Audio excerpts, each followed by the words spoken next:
Dus nós está é muito importante para o governo e tem caso que ministro de Desenvolvimento Econômico por cinta na mesa com Fundação para o Consumidor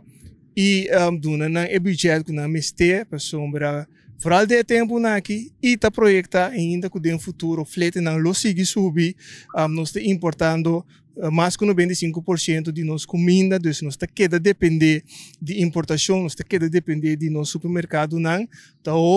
importante que nós como povo tem uma fundação assim aqui que trabalha optimalmente, que por guia nós e dona nós meio ensaio tribo mercado que está comunindo nós como povo se of não. Então vooral que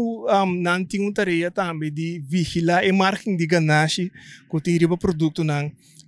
De primeira necessidade para um produto não de macuto básico que não tem bisabo hasta esse não tem na limitação não para sombra não por vigilar a margem de ganância aqui só trabalhando under moment não tem isso